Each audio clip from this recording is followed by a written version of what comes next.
Now that we know how to create geometry, let's explore how we can modify geometry. In the next chapter, we will look at the tools that change geometry that we have already created. These tools allow you to generate very complex forms with very little effort. So before we can explore the modify tools, let's first create some geometry to modify. Using your rectangle tool, we're going to draw a square at 3 feet by 3 feet. So remember, we can click once to start, move our cursor towards the top right corner of the screen to suggest a direction, and then type 3 apostrophe comma 3 apostrophe enter. And now our square is at exactly 3 feet by 3 feet. So the first modify tool we want to take a look at is the Move Copy tool. So activate the Move Copy tool up there on your large tool set. That's the 4 red arrows pointing in each direction. Hover around on your geometry. Notice that you can auto-select edges and surfaces. So we're going to just click once to pick this surface up, and then click again to put it down in the top left corner of our screen. Now we have exercised the move command, and now we want to take a look at the copy command. So there's just one little extra step we do.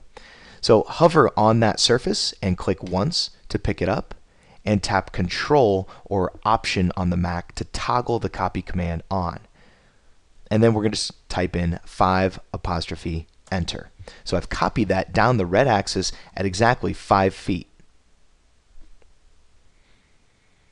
Now we can also make multiple copies or arrays, and we just need to add one extra step at the very end of that chain of commands there.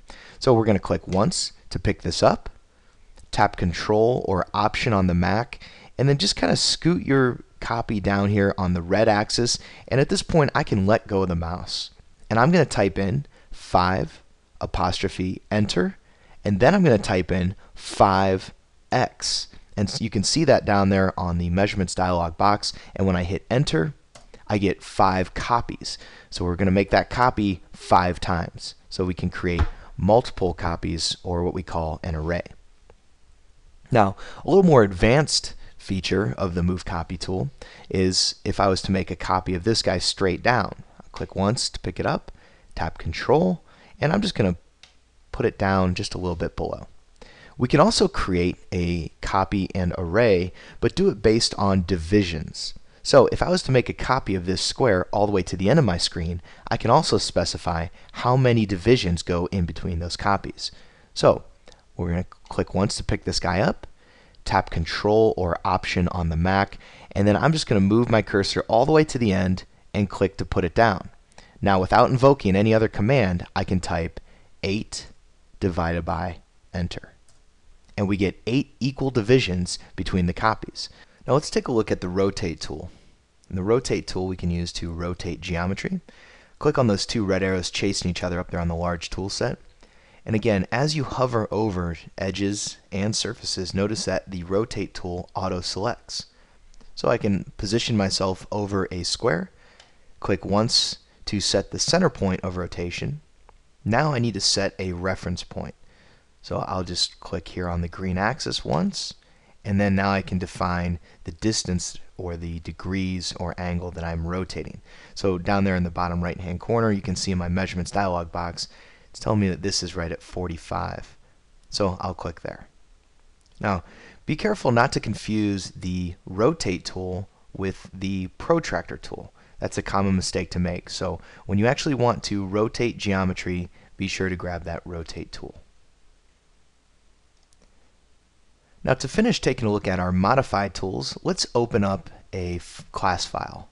Under File, choose Open, and we're going to navigate to our SketchUp Basics class files folder, and we're going to open up the EDU tutorial Follow Me.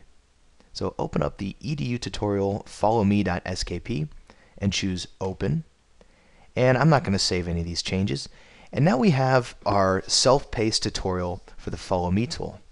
And this is a way for you to explore on your own. There's some on-screen cues and text that'll guide you through a couple of the different ways to use the Follow Me tool. And I'll walk you through them right here as well.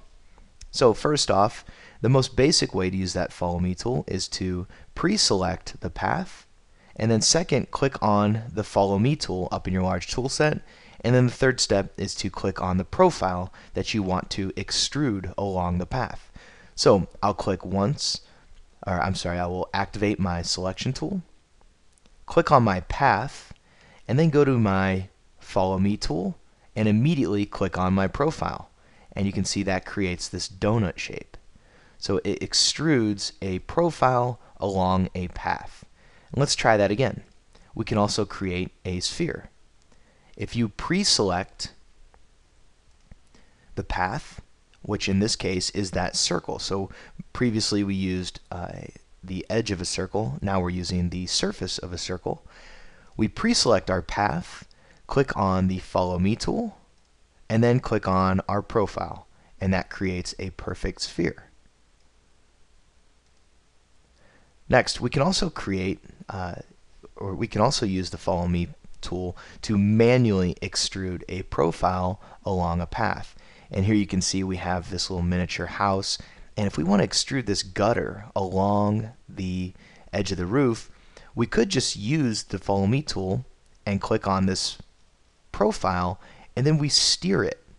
And you can see how it turns the corner for us, but we have to be kind of careful as to what we're doing here. And if we're steering it around, we might accidentally go up the roof. We need to kind of reset that and make sure that we only go around the edge of the roof that we want for the gutter. So then I'll just come all the way around here. And sometimes you need to reposition your view to turn that edge. And there we go. Okay, so we'll just come back to there and click, and that's how we can finish that guy. So we add this gutter to our roof. So it's a little bit tricky to use the follow me tool manually. I only suggest using that when you just have a real quick follow me. I always prefer to pre-select the path and then click on the follow me tool. Let's keep going here. We also have a subtractive method of modeling with the follow me tool. So here you can see, if I use my selection tool, we have a profile and we have our path, which is going to be the top. So we're going to pre-select the top surface of this block, click on the follow me tool, and then click on this profile, and in doing so we can use this follow me tool as a subtractive modeling method. Alright, let's take a look at these pipes as well. This one's kind of fun. We're going to use our selection tool, and we want to pre-select by triple clicking on all of this path here. So when I click, I go 1, 2, 3, and I can select all connected geometry, go to my follow me tool, and then click on this circle, and that will zip that guy right around there. So pre-selecting the path is the first step. Click on the follow me tool and then click on your profile. Alright, so now let's take a look at creating a chess piece. So here you can see that we already have a chess piece all kind of created, or at least the profile is created. And again, we want to pre-select the path, click on the follow me tool, and then click on the profile, and that will create a chess piece. Okay, and then finally we have this all set up so that you can make your own either chess piece or column. So when you're using that line tool, make sure that you're very careful that you're starting on edge, you're drawing on the face, and you're staying on that green and blue axis, because it's very easy to get off track and draw off into 3D space. So make sure that you're paying very close attention to drawing on that face, which means you want to draw on the blue and the green axis. What I often do is I'll draw a basic path and then come in and add some detail to it. So I might add an arc here, and maybe I'll add an arc here as well. And then I can use my eraser tool, and I want to trim out everything that I don't need. So with my eraser tool, I don't need that, I don't need these two edges, and then furthermore I don't need this edge. So there's my profile, and now I go back to my selection tool and pre-select my path first, click on the follow me tool, and click on the profile. And that will spin that guy around and create some very complex geometry very fast.